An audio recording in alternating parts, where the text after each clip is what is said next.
almost 14-year-olds, so I'm in the clear now. So they can self-graze. They can do what they need to do. Yeah, that's kind of where I'm at 17 and 14. So, I mean, not to say there's still not stuff going on, because there is, but yeah, it definitely gets easier. It gets different, I guess, is what it's harder in some ways. You know, as you try and prepare them to navigate this crazy world we have. But yeah, it's definitely a different type of, like, you know, there's a difference between, like, you know, beware of internet scams, or like, don't, you know, beware of falling off that cliff. Like, it's two different kinds of parenting, for sure. Yep. We're no longer worried about them catching themselves on fire because we're trying to rub sticks together. Now we're worried about keeping them from finding strangers online instead of out in the neighborhood. Yeah, no doubt. And then, yeah, with, like, you know, I don't know, the ubiquity of weed in Colorado. Like, it's just, you know, you run into that. It's all kinds of stuff. It's my worst nightmare. Well, I mean, you're touching on something that I'm interested about. Now, you're in the state and you have kids, so this is actually I'm kind of glad you mentioned that. Do you find that the freedom of the drug in that state makes it that takes away the taboo and makes it easier to keep kids off of it, or do you notice that's not quite the case? I don't even know if there's that. The biggest thing I see that's different is the, you know, less of a social stigma. So, but I think pretty much as far as, like, kids doing it, you know, like, it's maybe it's easier to get, I don't know, but well, it's certainly there's more varieties of types you can use. So I imagine that makes things easier. For some kids, you know, you don't smell like you have been lighting something on fire and breathing it in or whatever. So I imagine that kind of that makes it easier to get away with or whatever. But as far as, like, you know, kids doing, I don't know, man, we were all using it when I was in high school, and buying it at high school, and using it in high school and stuff. And I think the same thing goes on. So just depends. I just try and, like, you know, share my experience with my daughter now, and soon to be my son, and just, like, go, here's what happened with me, and you come from the same gene pool, so you know, just be aware. So yeah.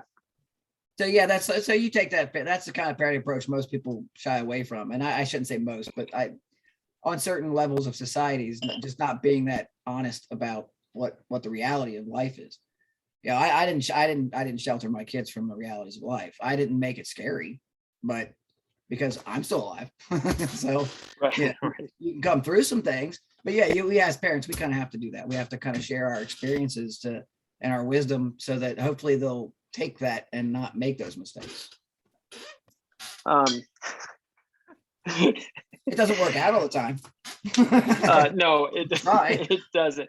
No, but I'm kind of the same way. Like, I mean, it's not like I plunge headfirst into every difficult conversation there is to have, but, like, you know, when it comes to that, there's obviously important things. You need to talk about sex, as horrible as it is to do that with a child or an adolescent or whatever. Like, it's necessary, especially these days with everything just available. You know, you don't want a kid's socialization to that to be pornography. Like, that would be a nightmare. You know, you want to go into that already having formed your you know, your ideas and your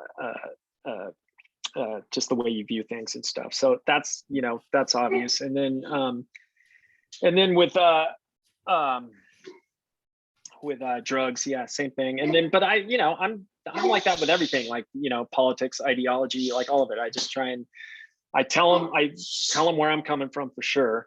Right. But then I always, you know, try and leave it open so that they go explore and figure it out. You know what I mean? Look for some answers for yourself, kind of thing. Yeah. So my daughter, like, for example, my daughter's, like, you know, super left wing like I am.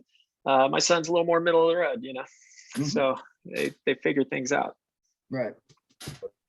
So, Abe, back in November, I think it was, you received your black belt in karate. I did. So like, how does that discipline kind of work into your daily life and your weekly routine and whatnot? Well, it's interesting you'd say that because yeah, that did happen. Like the pandemic really threw a wrench into things. Like I used to go, 3 times a week at least. Okay. Um, Yeah. and consistently. I mean, there'd be time, you go on vacation or whatever, or visit your family or whatever, then you're not in there. But for the most part, I was going all the time. And it just was a part of my life. And then the pandemic hit, and we had like online stuff that we did for a while, but that just wasn't really the same for me. I still trained, but I did different different disciplines and different types on my own at my house and stuff. Yeah.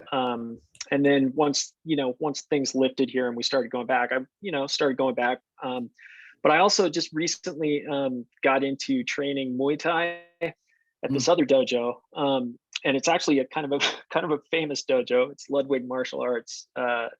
This guy, Dwayne Ludwig, who was a professional fighter and who trains a bunch of professional fighters. And so he's got his own Muay Thai system there. And so it was interesting. I just kind of wanted to try something else. So yeah, I've been doing that lately too. And still, keeping up with the karate, but yeah, so I'm doing both.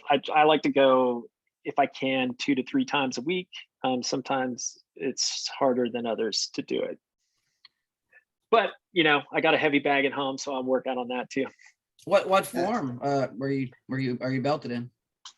Shotokan karate. So that's Okay. that's where and the Muay Thai, I'm belted, but I'm a white belt. So I'm Right. starting over again. Like They have a strange belting system anyway, because I took a Aikido, and we earned our Hakama. You didn't just start out as somebody who looked like they knew what they were doing. But yeah, no, and I certainly, you would never mistake me for a skilled martial artist when I first walked into the place, that's for sure.